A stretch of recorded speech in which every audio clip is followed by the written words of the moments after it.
The movie opens in the small town of Osborne, Nebraska, where Jackson arrives home to a phone call from his friend Megan. They discuss the game they have later at school, but as they talk, Jackson notices a timer in the kitchen. He finds it strange because his family was supposed to be going out to eat, so he tries to call his mom and sister Sadie, but no one answers. Despite his concerns, Jackson decides to take a nap since he still has 4 hours before the game. He sets an alarm to wake up on time and falls asleep. However, as the hours go by, Jackson fails to wake up. Jackson is suddenly awakened by the sound of the same timer that was in the kitchen, now on his nightstand. He is puzzled and notices that his cell phone is missing. Realizing it is night and unsure of what is happening, Jackson hurries to get to the game on time. As he reaches the entrance of his house, he sees that the door is open and his truck is missing. Jackson thinks he's been robbed and calls 911, but he sees a photo on a kitchen cabinet that worries him, so he destroys it.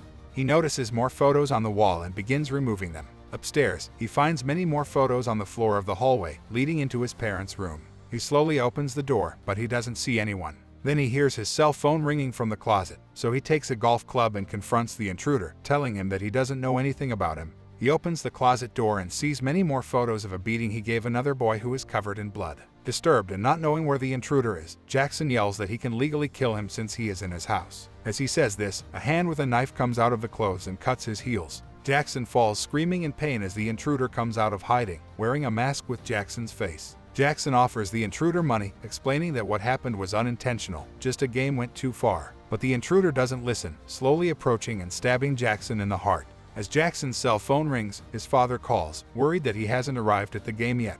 Meanwhile, a mass phone message reaches everyone in the audience, including a video of Jackson violently beating Caleb, a member of the team playing at the moment. Everyone is shocked. Everyone pauses to look at Caleb, who doesn't understand what's going on. At school, suspicion falls on Caleb, with some students even speculating that he may have hired someone to kill Jackson.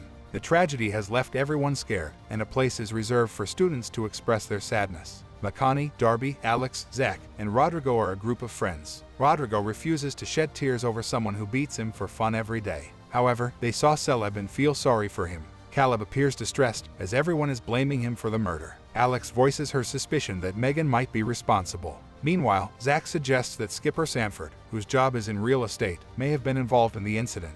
The tragedy has caused Jackson's parents to move away, making it possible for Skipper to buy their house. In the school cafeteria, Caleb hesitates to approach anyone for fear of rejection, but Darby kindly invites him to sit with them and introduce themselves. Moment later, the student council president, Katie, delivers a speech on love and hate and about Jackson's death. But many students view her as hypocritical. Despite this, she thanks Darby for teaching her the meaning of courage, recalling how Darby bravely came out as gay at age 11. Darby is visibly upset a lot but doesn't say anything. The students hold a moment of silence for Jackson.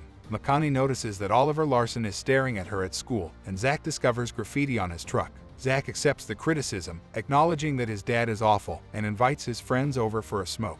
As they leave, Oliver crosses their path, and Alex suggests that he may be the killer since he's a sociopath. That night, at McConaughey's house, she has dinner with her grandmother Gam, who reveals that she has enrolled in an institute to help her sleep better, as she has been having trouble sleeping and advised to focus on her college applications. But McConaughey mentions her concerns about not being accepted into college, fearing that they will discover her past if they Google her name. Gam encourages her to stop blaming herself for past events. McConaughey goes up to her room and receives a message from Oliver, but she ignores him and looks at photos of them together. Later that night, McConaughey has nightmares and is awakened by the sound of a bell. The bell is on the door of Gam's room to let McConaughey know when her sleepwalking grandmother gets up in the middle of the night. McConaughey goes out to find Gam and discovers the kitchen is a mess. This puzzles McConaughey because Gam has never done that before. The back door is open, she calls out to Gam, but there is no answer. As she goes back inside, she gets scared when Gam suddenly appears in front of her and Gam wakes up shocked by her actions. The next day, Katie prepares for Jackson Memorial at church with Marcus. Katie tells Marcus that she thinks Caleb is behind the murder, but Marcus is out of sight. After receiving a message from Marcus, claiming that he's sick and cannot come to church, Katie is puzzled since she just saw him. She calls him, but Marcus indicates that he never left his house. Suddenly, a projector turns on, showing a podcast of her giving a hateful and racist speech, which makes her restless. Katie sees someone with a mask of her face behind her and she gets terrified, explaining that the podcast was a joke. She tries to escape, but the door is closed. The killer cuts her in the stomach just as people arrive at the church, unable to enter because the door is locked. Katie crawls under the church chairs and then runs to hide in the confessional. The killer breaks the door with the knife, and when Katie thinks he stopped, she is attacked from behind.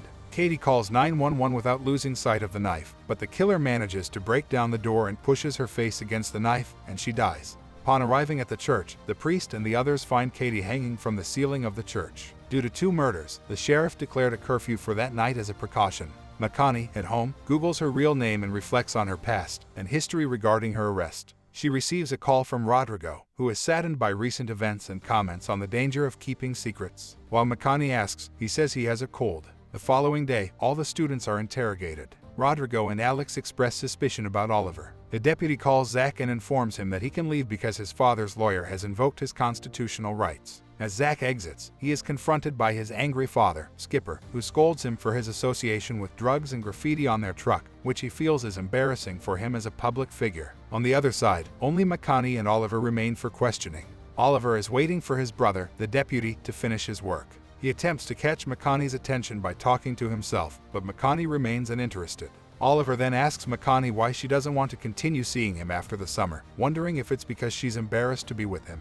However, Makani evades his question. Just as the deputy emerges, he asks Oliver if he has seen his taser, to which Oliver responds negatively. The deputy then questions Makani, asking if she had any relationship with Jackson or Katie, or if they had any arguments. Makani denies these claims, but the officer senses her tension and suspiciously looks at her before letting her go. While leaving, Makani tells Oliver to go to a hidden place. They kiss each other and both are now together. Some students run past, and Makani receives a message from Zach about a secret party at his house since his father is away. They attend the party where Makani realizes that everyone is revealing their secrets as a strategy to take away the killer's only weapon. However, Oliver is caught looking at Alex, so Alex gets uncomfortable and asks him if he has a secret to tell or if he's just being creepy. Rodrigo shouts that everyone knows Oliver is a sociopath, but Oliver ignores them and leaves. As the party continues, Darby reveals that he was approved for a scholarship at NASA, while Alex admits that she is in love with Rodrigo, and Rodrigo admits that he feels the same way about Alex. Zach then tells everyone a shocking secret about his father's collection of Nazi artifacts, which he has turned into pipes, hookahs, and bongs. He makes a toast and invites everyone to smoke in the middle of the party. Rodrigo and Alex took a moment alone in the kitchen after Rodrigo took one of his pills, agreeing to see each other later. However, Rodrigo's world turns upside down when he finds pills scattered on the kitchen floor. He knows that the murderer is revealing his secret, which makes him fearful for his life. The other guests at the party start receiving messages on their phones asking if Rodrigo's secret is that he takes fentanyl, a drug only for junkies. As the guests panic, the lights go out, leaving everyone in the dark.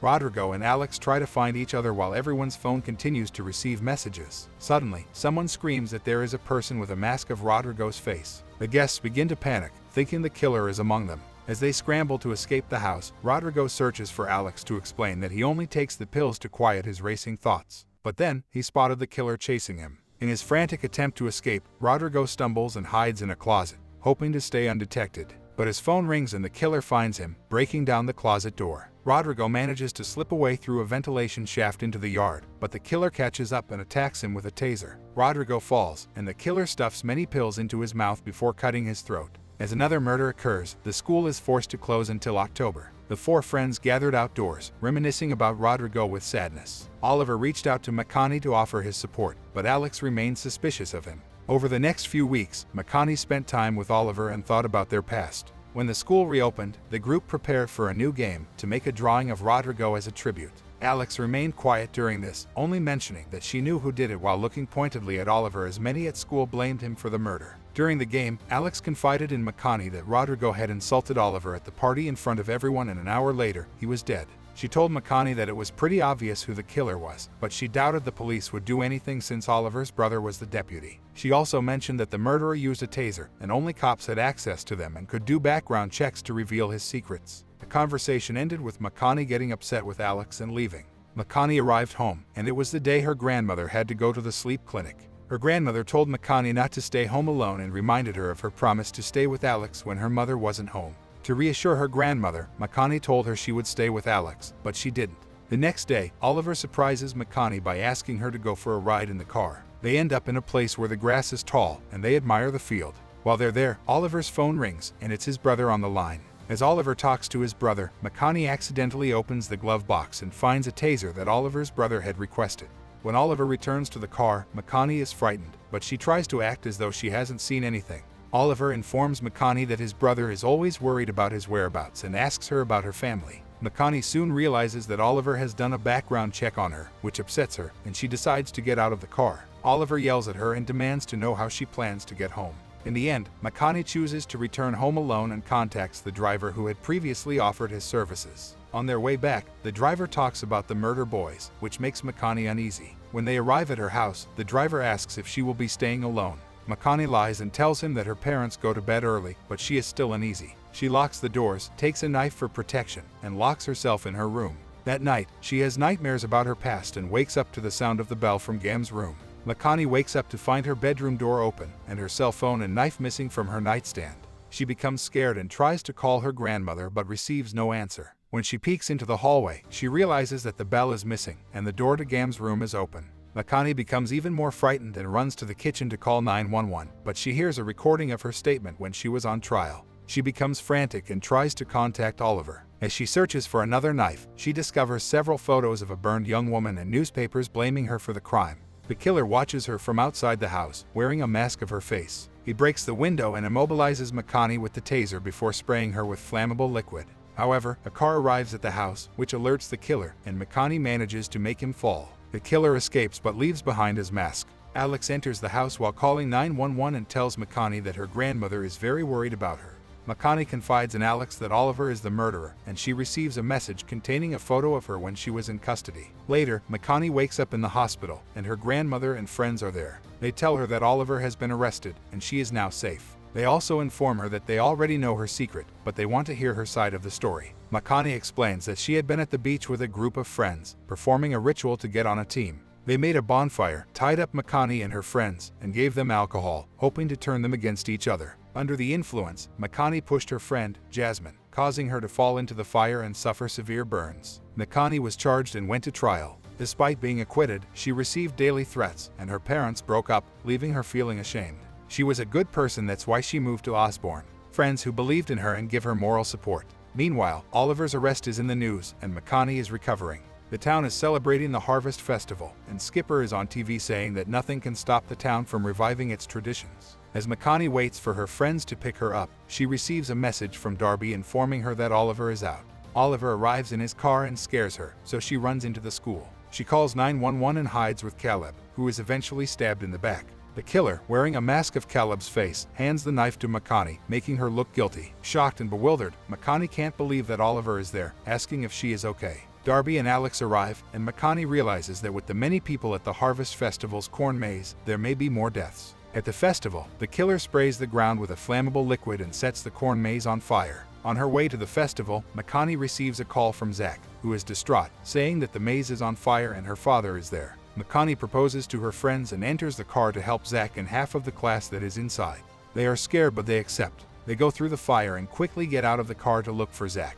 Oliver takes the taser from the glove box. They find Makani and other friends, and Alex and Darby help them out while Oliver and Makani stay behind to find Zach. Then they find Zach's father, who is begging for his life, and the killer wearing a mask of Skipper's face. When the killer realizes that Makani and Oliver are there, he decides to kill Skipper and puts his sword through his head. Makani and Oliver are terrified at that moment. The killer takes off his mask and is revealed to be Zach, who is very upset that they ruined the moment to kill his own father since he had prepared a little speech. Oliver tries to immobilize him with the taser, calling him a sociopath, but the taser doesn't work, and Zach stabs Oliver in the stomach. Then Zach tells them that if he were a sociopath, he wouldn't be emotionally involved and that they are all hypocrites just like his dad. So he showed everyone who they really are. While he is explaining how he is going to blame Makani for everything, wounded Oliver shoots the taser again, and Zach dodges it but gets distracted for a moment, and Makani stabs him in the stomach. Then she gets on top of him and tells him that she doesn't need a mask to show him who he really is, then stabs him again in the chest. Zach dies with the same knife he gave Makani. Days later, graduation day arrives, and everyone looks happy. The movie ends as Makani finishes reciting a poem at her graduation, where she forgives her past, and then she calls her friend Jasmine, who also forgave her. That concludes today's story. We hope you enjoyed it. Don't forget to subscribe for more amazing stories, and we'll see you in the next video.